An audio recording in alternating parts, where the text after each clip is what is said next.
Okay, assalamualaikum and a good afternoon, everyone. So today we have another session of this seminar course. So today we'll have two presentations, one from Bashir, Salisu, and the other one is from Madiha, Fathi, Salem, and Elmahaishi. So I'll just call you Madiha. I hope that's okay.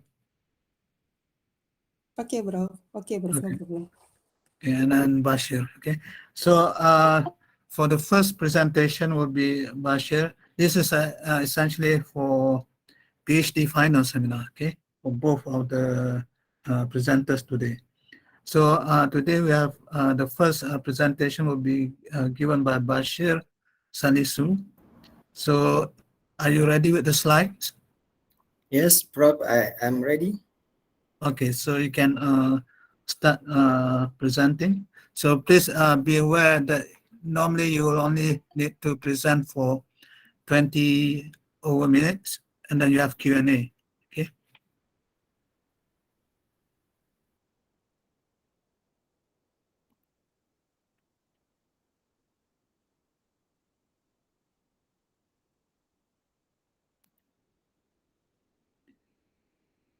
Is it possible to enlarge your slides? Can you see the slides now? Yeah, but it's sort of truncated. Maybe you can put on the What? slideshow. Is this okay now? We're still in your editing mode. I think if you can try your okay, that's much better, but I think you can put your slideshow on. Yeah. Okay. Is it okay now? It's still in the editing mode, but no, I think it's visible for me. But if you can put the slideshow on, then it will be better. Okay. Okay, you may start. Is it okay now? Can probably I mean, if you do not know how to do it, you can proceed. I think it's a bit small, but no. Probably you can. I think you are you clicking the slideshow? Yes, I have click. Let me click present entire screen. Is it okay now? I click entire screen. It's still not there. Okay, let me go out, then come again. Maybe it may. Okay.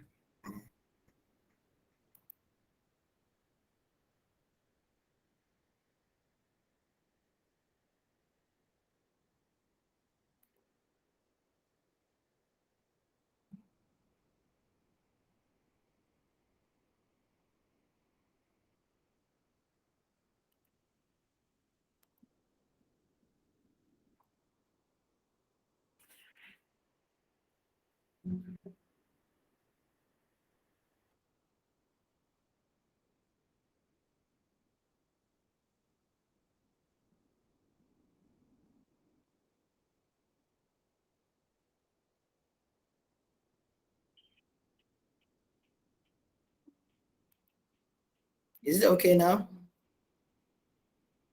I think this like the previous one, but you if you can sort of put it in full screen. Yes, it's already in full screen in my computer here. Okay, it doesn't seem to be full screen to us. I'm not sure about the others. Can somebody comment? It's not on the presentation slide, it's the editing, bro. Yeah, that's what it appears to me as well. Okay, so okay, this is I going think to be. you need to check FIS screen. I put the slideshow like this, so I don't know. I think you had earlier you had made the window is a bit bigger. I'm not quite sure what's happening at the moment. Okay, but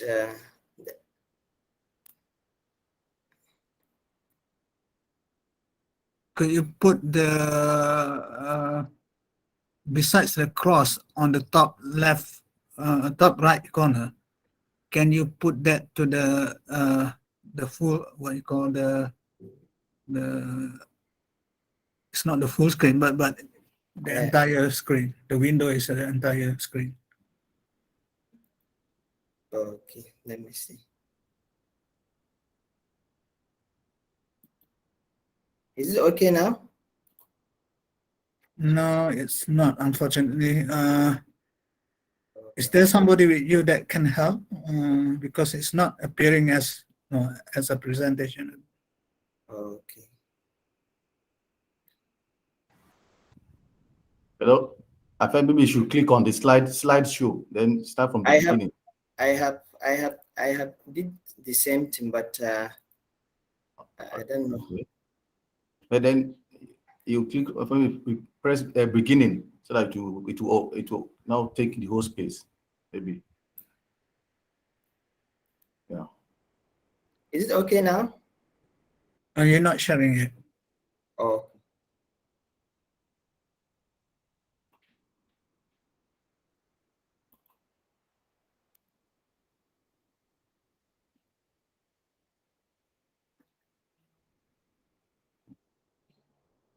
Okay, this is better. Probably you can, if you look at the bottom right, you can increase the size. Okay. So that we do not waste too much time to get this thing to work. Is it okay now? It's visible, but if you can go down at the right bottom corner and you can see the percentage, so you drag it to the Okay. oops, it's gone. Okay. Okay, I think it's, well, that's getting smaller. Okay, that's better. Okay. It's okay now. Is it okay? Okay, please proceed. Assalamu alaikum. Good afternoon, Prof. and other colleagues. Sorry for the technical error. I am Bashir Salisu, by name, a PhD student in the Department of Physics, University Putra, Malaysia. I am before you this very afternoon to present my final seminar for PhD program with the title Synthesis and the Characterization of Elite-Free Alkyl Ammonium Bismuth Bromide for Photovoltaic application. My supervisors as follows. Dr. Jaspin is the chairman and four other members. So the presentation outline, in this very presentation, I'm going to take you through my slides, which start from introduction, problem statement, research objectives, methodology, result and discussion, conclusion, and outlook for future work. So in the initial stage, as the title indicated, that I am working on organic and inorganic perovskite material. So this material actually they represent a very flourishing area of research, which is driven by potential application and the photovoltaic and their fundamental science behind their unique contribution to the third generation solar cell. We know we have three types of solar cell, or three generations of solar cell, first generation, second generation, and the recent ones that are third generation. So this my composite or perovskite I am dealing with is one of the third generation solar cell, which is currently the research is ongoing. Since the word perovskite material or composite is quite new to many. So it generally refers to any crystalline material with chemical formula ABX. So ABX is the chemical formula of this very new composite we are working on. So these are the unit perovskite cell, as we can see. The A stands for the organic, while B stands for inorganic, and X stands for anions. So this composite, it is of a combination of 3 elements or 3 position, because the A represent the organic part. Like in my own case, I use the alkyl chain, and in the B part, which is the inorganic, I use bismuth, and the X, which is the anions or halides, I use the bromine, as we can see. So this new. Sorry for the interruption, please. We are still on the title page. Oh, but I am moving. Well, I don't know if I'm the only one, but We are not seeing that. Okay, now it's changed. Okay, it's changed now. yes, it's changed since the very first time when you share the title page. We were on it. So now we see the outline. Then you can continue, please. Sorry for the. Oh, it's okay now. Yes. Yeah. So this very as I make the introduction. So so this is, I'm sorry for taking you a little long. So this is the unit perovskite structure drawn using the STAR software. As I said in my explanation, it combines 3 elements, which is organic, inorganic, and the anions. And the ABX is the chemical formula of this very new composite. And it generally refers to any type of crystalline that resemble that of calcium titanium oxide. So this is the new area of research.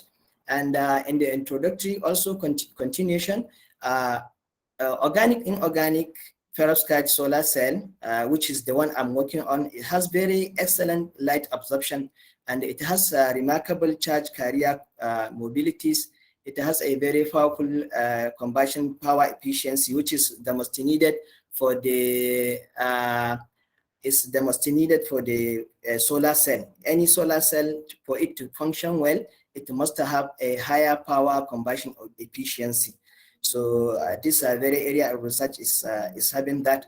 And this perovskite material can also be applied in optoelectronics devices and the energy storage devices, optical fibers, and lasers. It's not only applicable in the solar cell, as we can see. So you can see this, what we are doing in the lab is we are just synthesizing the active layer. If you can see my cursor, this is the active layer. Then it will undergo fabrication process. Then finally you have your solar cell. It's not that we are doing the solar cell here in the laboratory. Rather, we are synthesizing the active layer in form of powder after being investigated, then now subjugated to the fabrication process.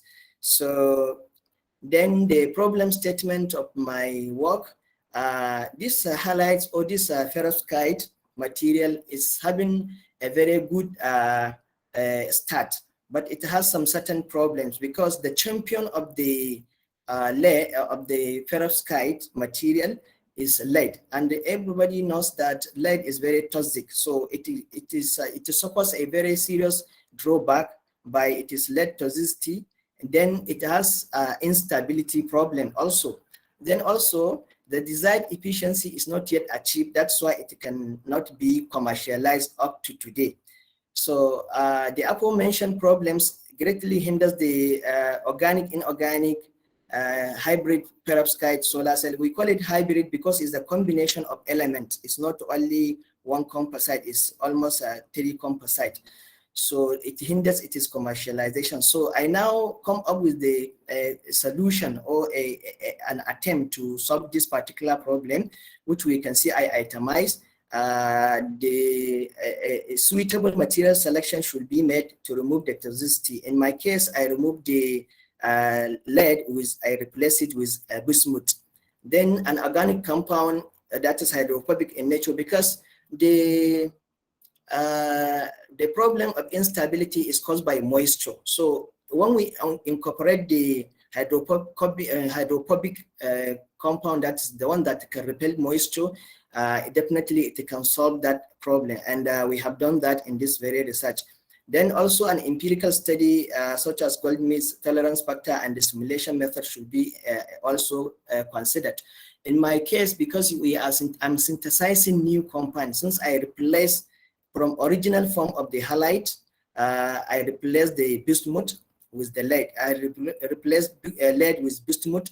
So definitely I'm going to have a series new compound. So how can I know that this compound is perfectly formed? So I have to go for the theoretical calculation and also simulation so that I can set a very nice standard startup. So then these are the research objectives and the scope. It is limited, the research is limited to the synthesis and the characterization of the series perovskite, which is A3B2BR9. So then the objectives, as we can see, is just to synthesize this A3B2BR9 and also to investigate the effect of alkyl chain, because in my case, I vary the alkyl chain. I use the alkane because alkane, they are hydrophobic in nature. That's why I choose to use alkane so that I can repel the moisture that has been disturbing the perovskite. So that's why I use the alkane chain. I started with methyl, ethyl, butyl, up to pentyl. That is the 5th member. I synthesized 5 new series members of the perovskite using the alkane chain. So that's why I have to investigate the effect of this alkane chain on the structural, morphological, and optical properties, and also to determine the influence of this alkane chain on electrical and the thermal properties. Also to evaluate the potential application of this series on the material solar cell, because that is my target. So this is the methodology of my studies. If we can see, I have, is it okay now? Hello? Hello? Yes, if you can make it bigger, it's much better. Is it okay, this? Okay, Well, but smoothly. yeah, that's better. Okay.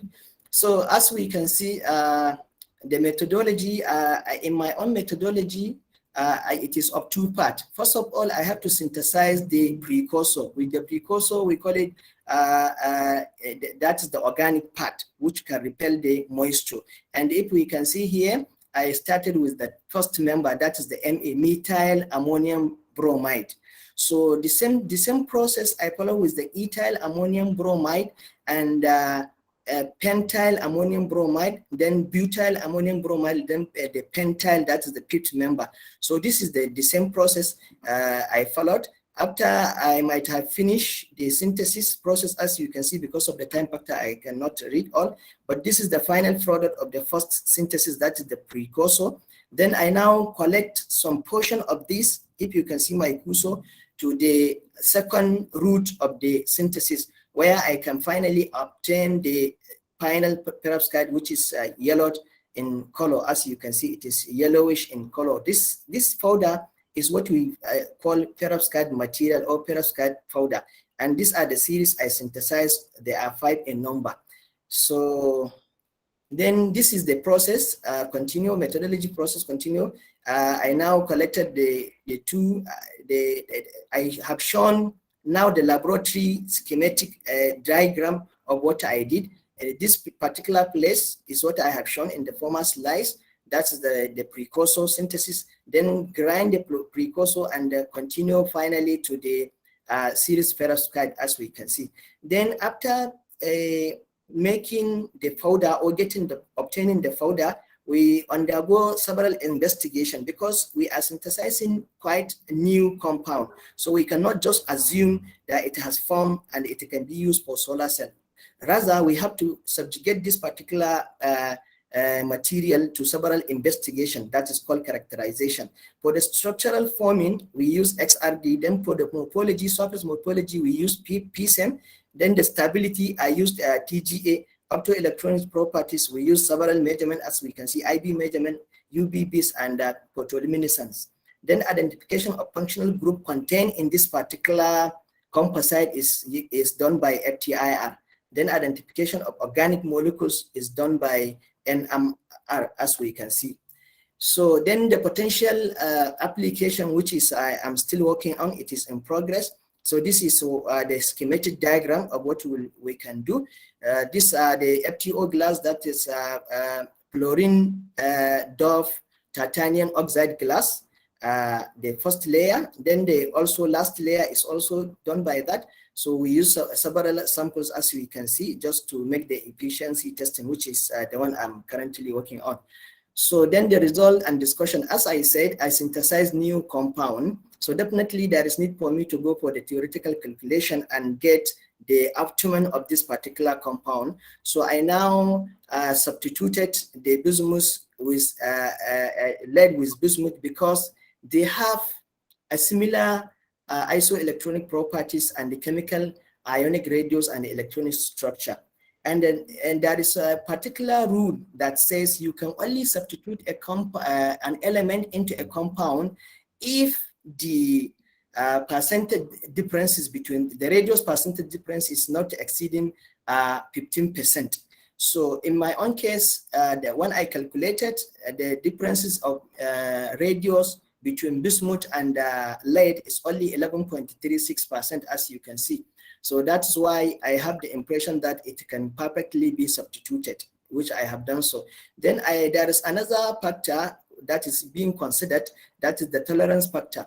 The tolerance factor is a factor that if the radius, the whole composite radius is not above 1.2, so then it can be used, the perovskite material can form. So in my own case, these are the material I synthesized, and I use the theoretical values obtained from the literature to calculate where I am lucky that all of them are within the range, which is 0.9 to 1.1. So this the simulation software I use, that Besta, visualization for electronic and the structural analysis. So this is the software I use to simulate this compound so that I can ensure that they form. So this is the XRD pattern for result for the objective 2. So as we can see, the down one is the experimental result, while the top one, which is black in color, is the simulated result. So these are the optimization I made, where I am lucky to have gotten the correct synthesis. So I now set this at the standard for the Pasa characterization. I vary several syntheses so that I can get, if you can see, like for this first one, I have 3:1 concentration. Then I have 5:1 for the second one. I have 6:1 and the 5:1, then 6:1 for the final one. So these are the HKL plane and the 2 theta position of all the composite. That is the MAEA, PA, PEA, and the final one. So then the crystallinity studies, that is to compare or to study the crystallinity of the material, because in perovskite solar cell we need crystal. So I now conduct the crystallinity studies based on this particular formula. And finally, I have gotten as the chain increase, then the crystallinity is also increases. As we can see, the first composite is only having 25% crystallinity. The remaining ones is amorphous, while the final one is having 99.90% crystallinity, is only 10% that is amorphous. So then I went to understand the nature of the particles. So I now use the Williams-Hall's plot crystallized size to calculate the particle size, and I use the same method to obtain the microstrain of the particle, because it is that the microstrain is also needed in terms of perovskite solar cell to make to be used in the solar cell application. So these are the equations I use for the crystallized size, and this is the equation I use for the microstrain. So this the microstrain is increasing. Also, the crystallized size is also increasing, which is very good for the application in solar cell. So this is the FTIR result, as we can see, because of time factor. This dot is just representing the carbon chain increase, because in every member from the first one, MABIBR, to the second one, there is an increase of one carbon atom, and that carbon atom is attached to two hydrogen. So that's why I make a dot. If we can see, this first dot is the increase of this. It has, the FTIR has shown that Likewise for the second, for the third, and for the fourth, because the fifth one, the first final one is having 5 carbon atom, while the first one is having 1 carbon atom. So these are the functional groups and their vibrational modes of the FTIR. And this result is indicating that there is no moisture content, because if there is moisture, it's expected to be around this area, which is the higher wave number. So this is the proton NMR, because I'm dealing with organic and inorganic. So definitely I have to check the number of hydrogen contained in my composite. So, and I was able to have gotten the pure, as we can see, the pure material. There is no any additional hydrogen that is unwanted. The same thing with this carbon NMR. For the carbon, because I'm dealing with the also carbon, so I have to cross-check my newly composite to see that whether I am having a good representation of my carbon. So I was able from A to E to have gotten the required number of carbon. So then this is the PCM for the surface morphology. And I have found out that the more the increase of the carbon chain, the more the crystallized size increase. The surface is being more enlarged as you increase the carbon atom, as we can see from the images. And I use the ImageJ software to calculate the particle size, and it is also increasing as I increase the carbon chain. Then this is the also AFM, that is the atomic force microscopy. Also, I use it to also investigate the same surface morphology, where I use nanoscope software to calculate also the particle size, and there are also a range with each other with minor discrepancies. So then this is the UV-Vis for optical band gap. As we can see, as we increase the carbon atom, then in this case, the carbon the band gap is reducing as we increase the carbon atom, and that is very suitable for solar cell, because too wider band gap cannot be used in a solar cell. So I was lucky, as the carbon atom is increasing, the same thing with the band gap is decreasing, and the lowest part is the best one to be used in the solar cell application. So this is the photoluminescence also to understand the reflectance of the composite, because it's very new, so I have to study on that. I also observe the band gap is also within the range of that particular composite I'm working on, because it also reduces with the increase of carbon atom. So then this is the TGA, that is the thermal stability studies. I was able to investigate this series devices or series composites, that the stability is increasing tremendously based on the increase of carbon atom, or based on the increase of carbon chain. The first member is having the thermal stability only 85.90 degrees Celsius, while the final one can withstand the pressure or the temperature up to 234.2 degrees Celsius. So we can see that now as we increase the carbon atom, it can now increase the thermal stability. Why? Because the more the carbon atom, the more it repels the moisture, because of the ability of the carbon atom to repel the moisture. And the moisture is the determining factor for the stability.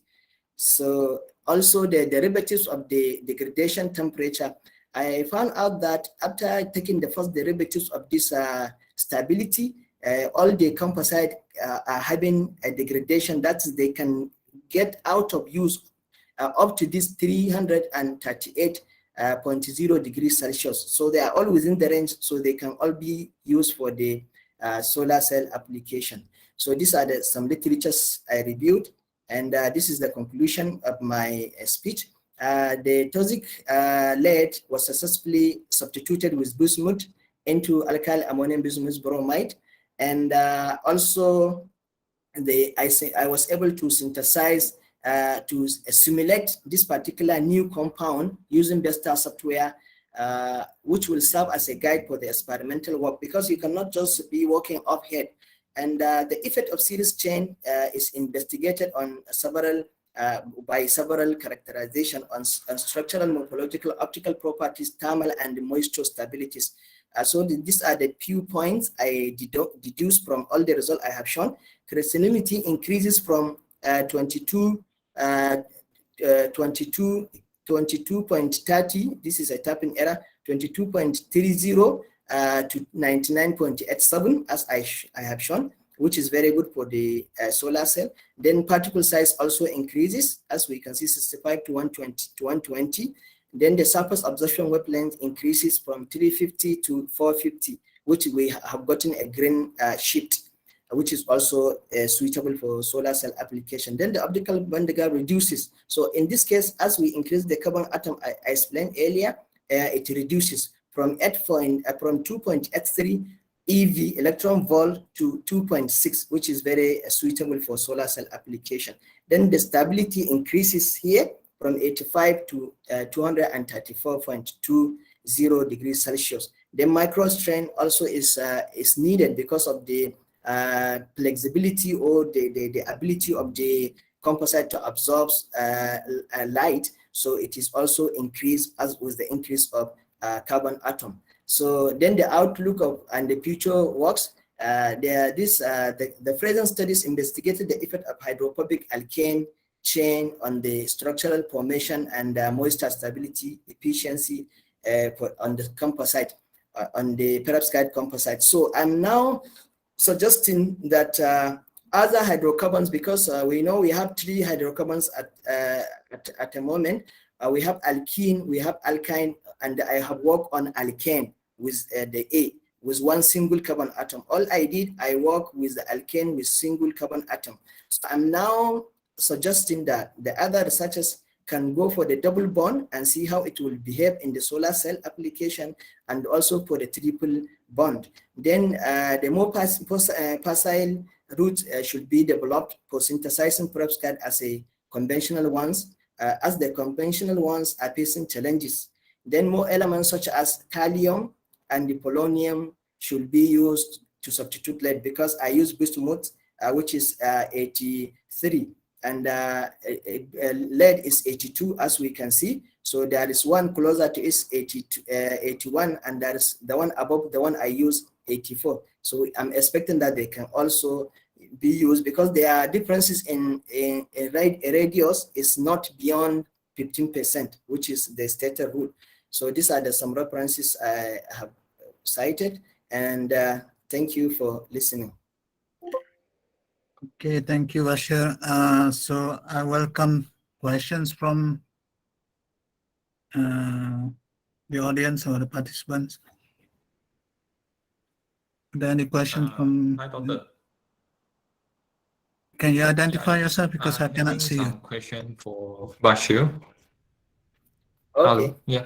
Do you all hear me? Yeah, I can hear you. Yeah. Go ahead. Okay. Some delay here. So yeah, I hope that it won't affect my questions. Okay. The first question is regarding to the objective. So Bashir, you have mentioned that your objective is divided into 4. So may I know how is it what's the difference between the objective 2 and objective 3, and why you separate it? It should be in the you can put into a same objective. I think there is no point that you separate it out. Okay, but initially the reason, but I have accepted your observation, but initially the reason, if you look at the content, the key points of the 2 objectives you are talking about, that the first one is structural and the morphological, then the optical properties. So they are somehow related to each other, because structure is quite related to the morphology, and the morphology also is quite related to the optical properties. So also the electrical and the thermal, they are related to. So that's why I decided to now link the 2 together and the other ones together. But still, as you said, it can be merged, because it's all to determine or investigate the alkyl chain influence on this particular key points or the parameters. Okay, so for second question, I have 4 questions. So the second question is regarding to the crystallinity. So can you go to the slide for the crystallinity, the XRD? Okay, here. Yeah. Is it here? Yeah. So yeah. Okay, as we know, the crystallinity is regarding to the periodic arrangement in the sample, right? So Yeah. if the crystallinity is below than 50, I think it's not, it should be not belongs to a crystal structure, and it's in easy terms, we can call it as most of them are amorphous. So, but when the things become amorphous, the XRD peak should be very broadened, and we have a huge hump in the XRD pattern. But why? Why in your XRD pattern, it seems like all other crystal more than 99%, but in the calculation, it ends up with a very low crystallinity. May I know why? What happened inside? Yeah. You see, because I am synthesizing the series chain, so I must to set a standard whereby I can start off with. And because there is several ways of calculation the crystallinity. First, one of them is this very formula that I have mentioned, or I have caught in my slides. And also you can use the expert high score. So I use expert high score. I all got in 99 and above. So I now try to go for the theoretical one, because the expert high score will give you the correct experimental work. But in this very one, I use the data from the expert high score to origin to calculate manually. So this is the manual calculation, just to see the actual theoretical frame of my composite. But when I did that of maybe using the expert high score individually, so this I calculated based on series. But when you calculate them individually, all of them are reaching 90 and 90 plus. So this is the discrepancies I'm yet to solve with my supervisor. So I have shown to her this. She said that maybe after the presentation, we can sit together and see how we can harmonize the experimental and the theoretical. But this is the theoretical crystallinity calculation, and the experimental one is all above 90, as you said. Thank you. Yeah. Okay. For the third question is regarding to the microstrain, the Williamson-Hall plot that you have plotted. Can you go to there? Okay, here. Yeah, just now I heard your explanation. You said that the higher crystallite size or bigger crystallite size with a higher microstrain is good for the optoelectronic application, right? Yes. So may you explain how does it affect the performance? How does the microstrain and the crystallite size affect the performance for the optoelectronic application? Yeah, since we are talking about the optoelectronic application, particularly the solar cell. Solar cell is meant for absorbing sunlight from the sun and convert it into electrical energy. So in the force of the absorption, definitely the surface morphology, crystallized size is also considered. Though it is in crystal, but the crystallized face surface, when we have the crystal face that is standing vertically, so the crystal face size, it play a very vital role in terms of the defects. That is what we call point defects, and that point defect is where the sunlight is being trapped, then finally transmitted to the inverter and convert to the electrical energy. So this micro crystallized size, so the size, the more the size, the more the absorption. And if the size is too big, then definitely it can no longer absorb. So it's expected to be within the normal range. That is a set. If it is above 100, definitely there is no much absorption there. So, and in my own case, it's only 93.2 nanometer that I have gotten. And if it is even above 100 nanometer, then it's no longer a nano crystal. It will now become a macro crystal. So for the micro strain, there is a need for the flexibility in the absorption. So as we know, strain, the more the strain of the crystal, the more it can withstand the heat from the sunlight. But if it is very less strain, like for instance, in the form of crystal, we have some crystal that are very less in strain, like salt. Salt is not that strain, though it is crystal, but it's called amorphous crystal. So in this our case, we need somehow pure crystal to withstand such a temperature. Yes, this is based on what I know. But if you have additional knowledge, I'm here to accept all the addition. Okay. Yeah, sure. I will share my experience a little bit. Regarding to this, I think it's somehow related to the dielectric constant of the organic compound. After you change the organic compound compared to the inorganic one, definitely there is some changes in the dielectric constant in the structure. And this dielectric constant will affect the absorption properties, or in easy terms, optical properties of the material. So maybe for your future investigation, you can go to investigate how does it affect the dielectric properties or dielectric constant in the material structure. And yeah, for the last one, yeah, it's not a question, it's a suggestion. So I have seen your simulation is only constant. You only done for the GTF, right? I already did for. I don't. You only did for the GTF, right? Goldsmith tolerance factor. Yeah.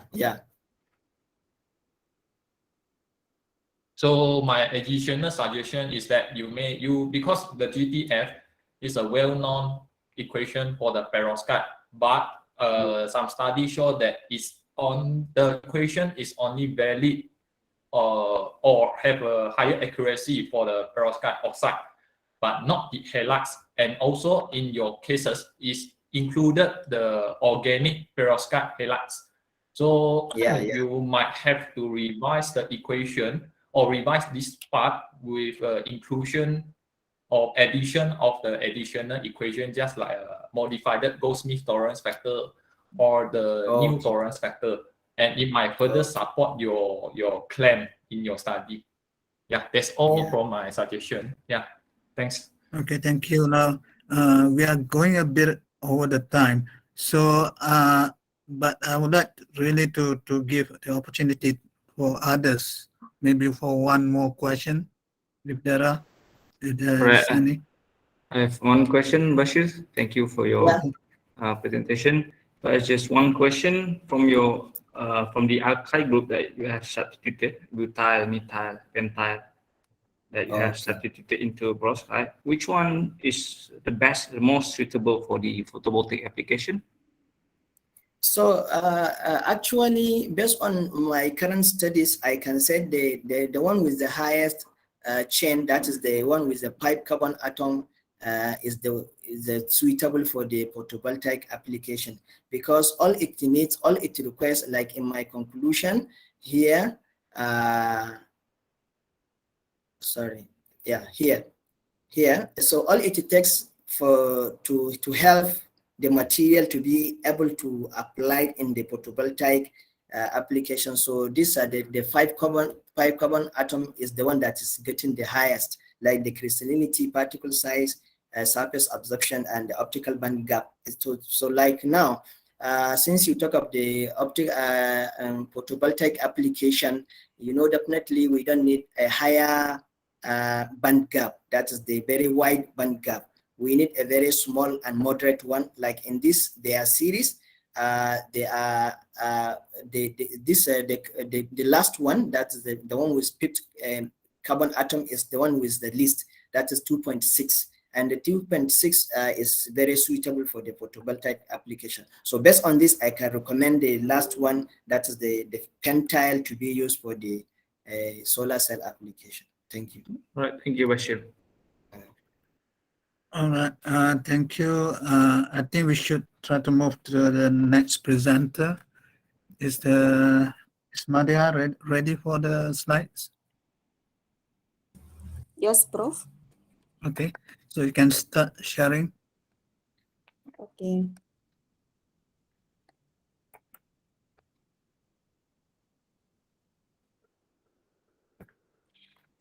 So, Prof, you can see my slide? Yes, okay, now it's presentation mode. Right, good. Is it can see on I move? Yes, perfect. Okay. Good afternoon, Prof, and other members. I am Madiha Fathi Elmahaishi from Faculty of Science under the supervisor of Prof Rabah Aziz. Today, I will deliver my research project for the research final seminar of my PhD. My project under the title of Electromagnetic and Microwave Absorbing Properties of Ferrites from West milliscale. First of all, let me present the table of contents of my presentation, which include problem statement, objective of study, background of study, literature review, methodology, result and discussion, summary of the work, and finally, a list of my references. High emission of electromagnetic wave into atmosphere is severe health danger, which is harmful to the people's health and also affects the normal operation of electronic equipments. So, material like magnetite and hematite extracted from milliscale waste had discovered to be one of the low-cost material where it possesses strong magnetic properties which are explored as a valuable solution to tackle these issues. From different aspects, these ferrite materials may cannot meet all the requirements of microwave absorption properties, such as being wide, lightweight, and thin thickness at the same time. So I aspire to improve the microwave absorption properties by two steps. Firstly, by growth of carbon nanotubes on our ferrite magnetic material in order to obtain wide absorption bandwidth and reduce both thickness and loading percentage at the same time. Another thing, the carbon source also plays an important role for the growth of carbon nanotubes. So it's important to use carbon source to be cheaper, easy accessible, and available in large amount, like with cooking oil. Added to that, in order to obtain the nanocomposites with the better electromagnetic absorption properties and increase the absorption peaks, so I choose graphene owing to its super electronic, thermal, and mechanical properties, as well as its chemical stability. So I expected that the combination of high-bright ferrite nanoparticles with graphene oxide would enhance the microwave absorbing properties.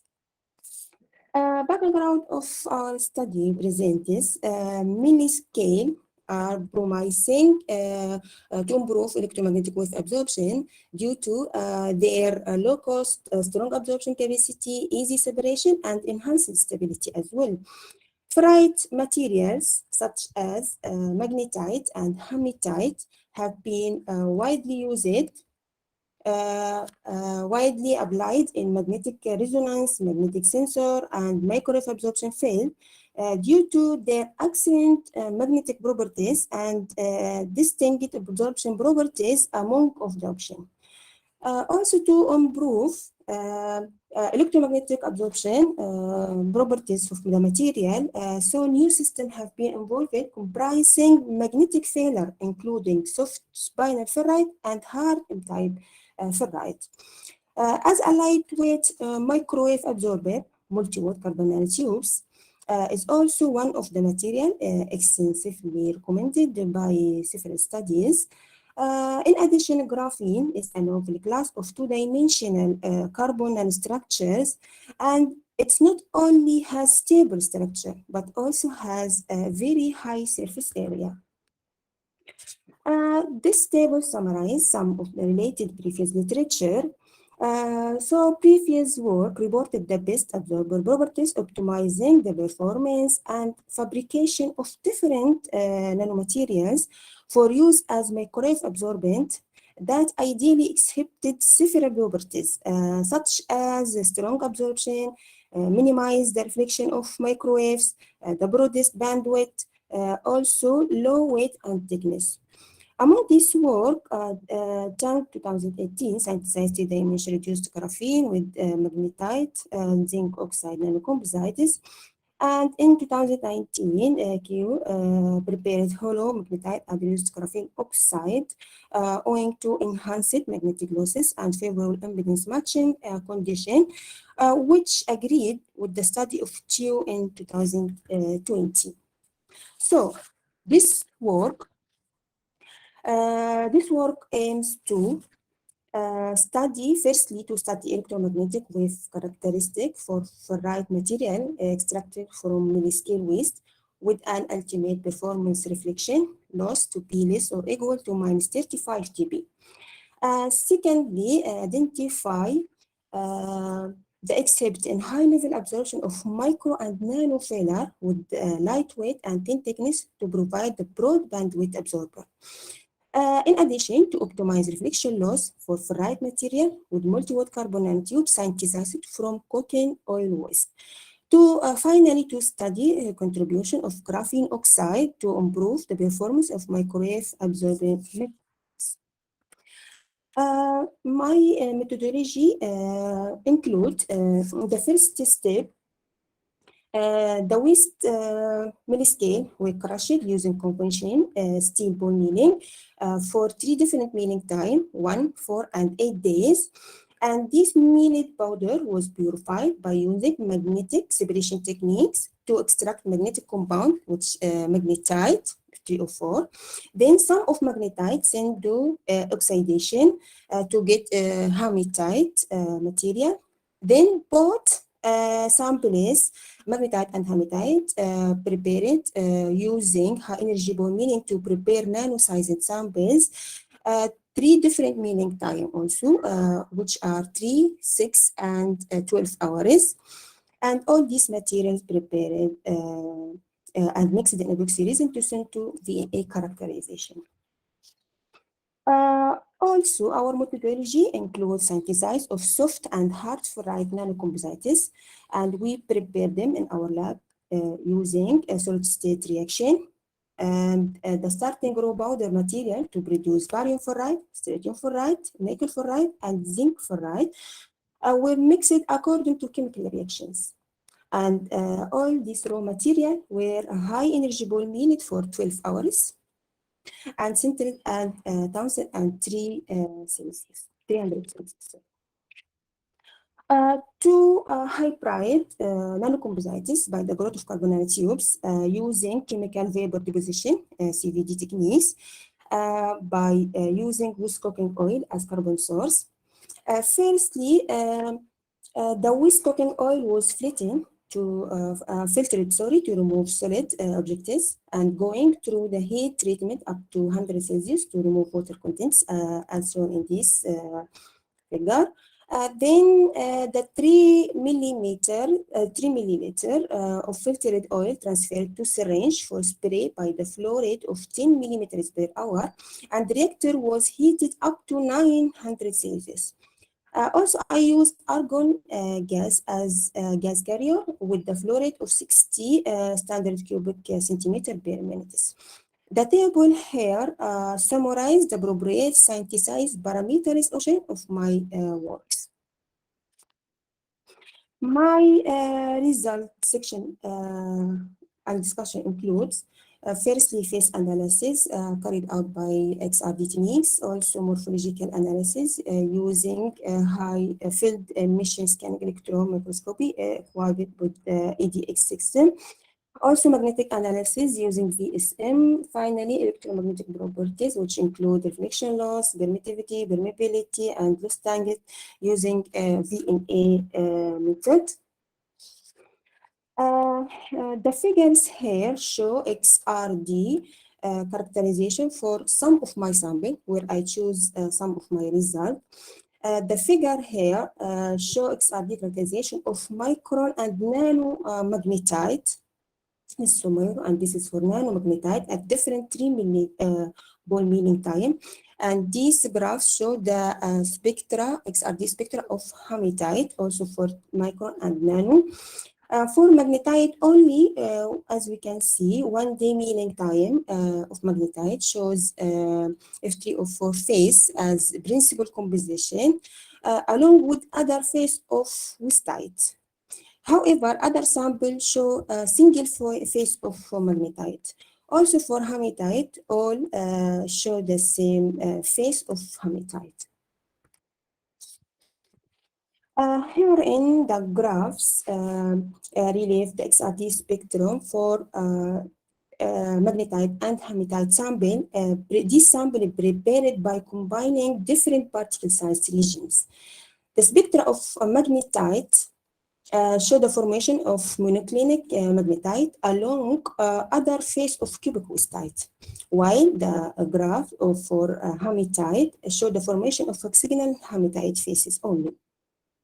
In addition, XRD used to confirm the crystallinity of CNT samples after hybrid. The peaks that shown in XRD pattern, all these figures are originated only from one component, which is iron carbide. All diffraction peaks here identified and found to corresponding to planes of orthorhombic structure of iron carbide. It's could confirm the presence of cohenate clearly. No other peaks related to other phases of carbide were founded. This confirmed that CNT is filled out pure iron carbide. From this image of some of my sample, we can conclude that for all prepared sample, some particles showed highly agglomerated particles and irregular shapes due to, this is expected to be due to heavy work hardening of asmeal powder, where the particles were repeatedly flattened.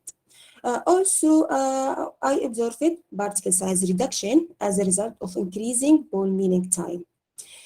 Here, the figure of the figure of combined micro and nanoparticle sample shows the contenting of micro and nano sized particle, where the ultra-fine nanoparticles with the average size between 20 to 120 nanometers, and these particles located between large micron sized particle, which ranged from 0.9 to 3 micrometer. In addition, we investigate the morphology of combining micro and nano samples after hybrid, after the growth of CNT. The images here show the overall surface morphology of as growth of carbonate tubes, where area density of deposited CNTs was high and integrated, as well as the CNT structures had randomly oriented spaghetti-like morphology in both cases. In addition, EDX analysis results are prepared in all figures. The composition of CNT sample is mainly carbons, whereas the carbon is roughly 90%, with the presence of iron catalyst used for the carbon nanotubes growth with Fe.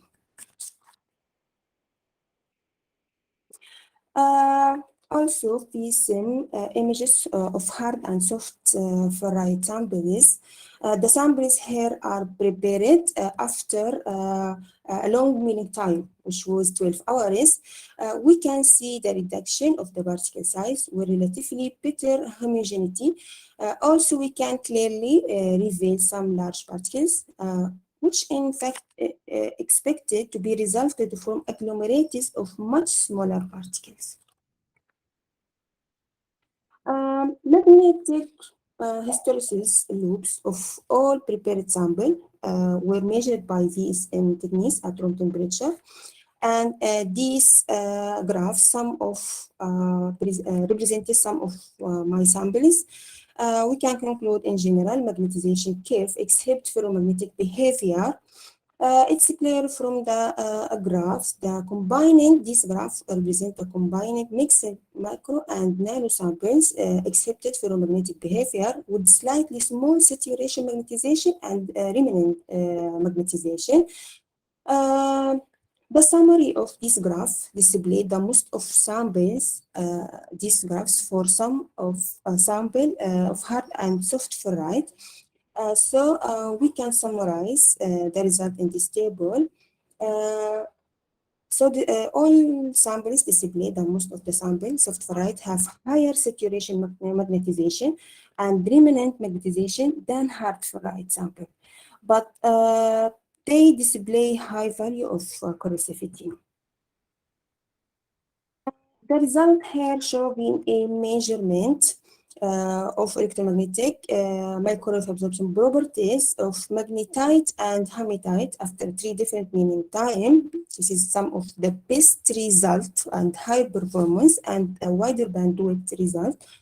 As we can see in this table, and they summarize the performance result for some of the higher reflection loss peaks of our sample. We can conclude that most of the prepared sample accepted optimum microwave absorption properties at thin thickness. As I mentioned before, these ferrite materials cannot meet all the requirements of microwave absorption. So in this project, I considerable effort to optimize reflection loss for these materials by following 2 steps. Firstly, I optimize reflection loss performance for my ferrite material by growth of carbon nanotubes. And also, in second step, I aspire to obtain a composites with better performance and to increase the absorption peaks. So I combined the hybrid ferrite sample with graphene oxide to enhance the properties of these materials.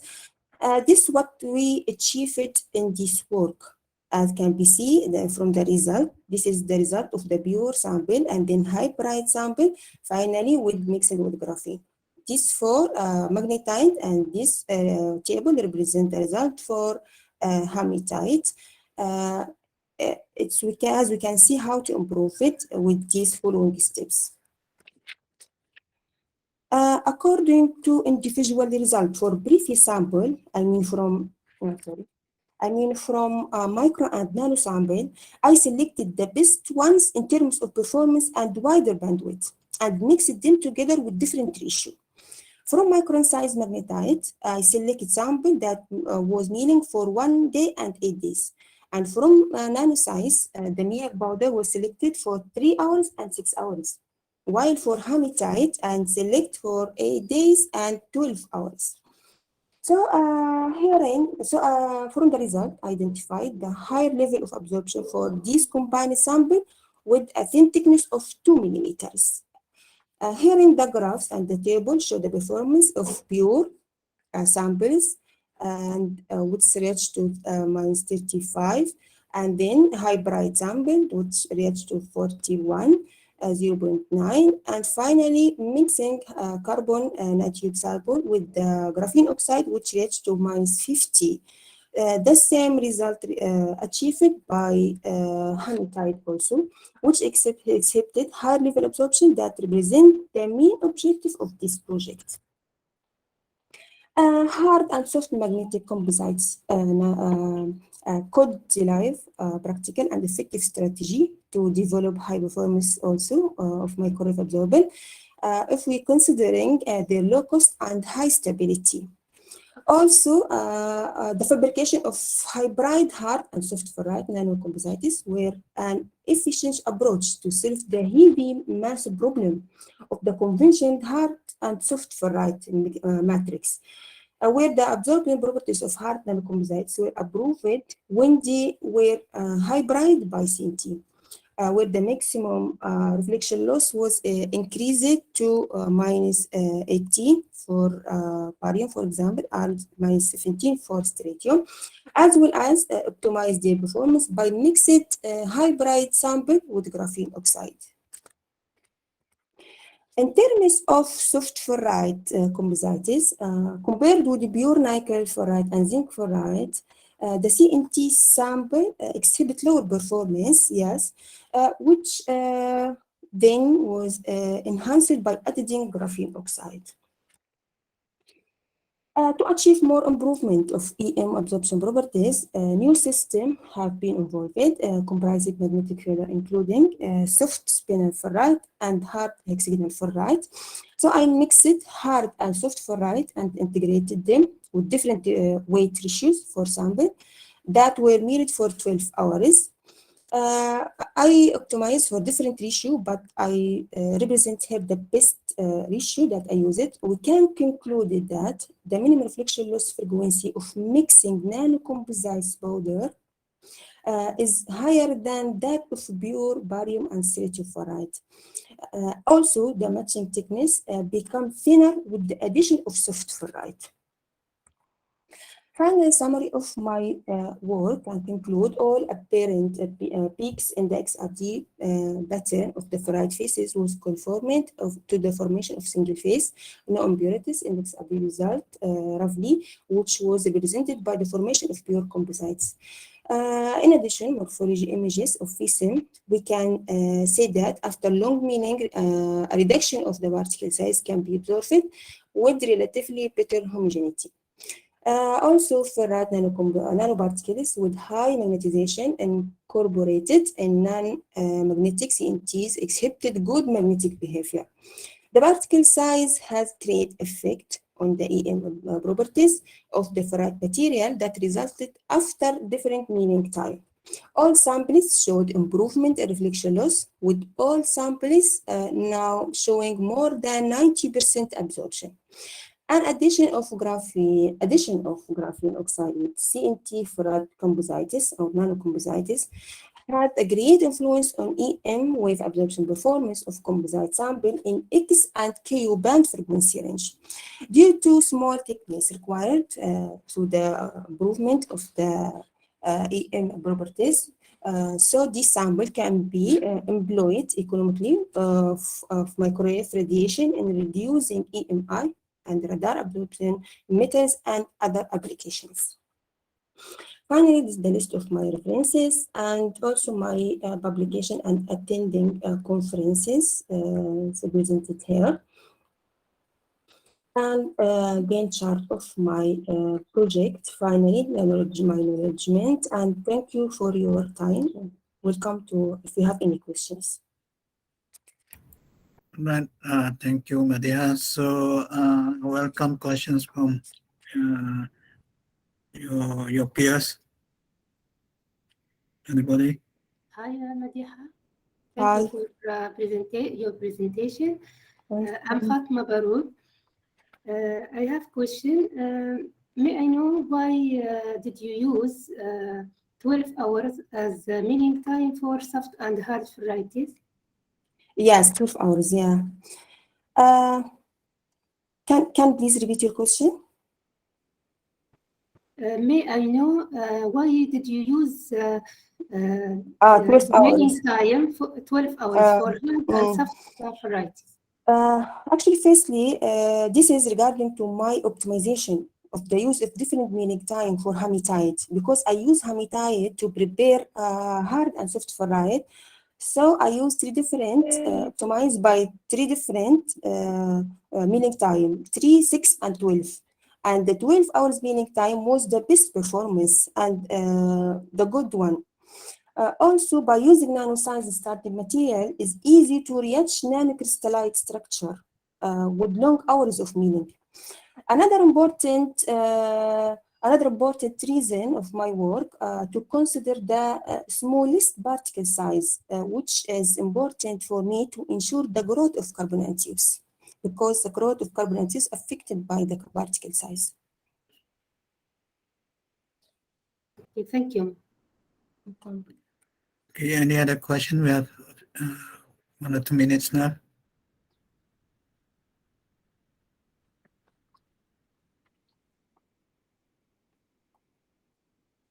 I guess not. So let's thank Madiha and also Bashir for today's presentation. So I will stop the recording at the moment.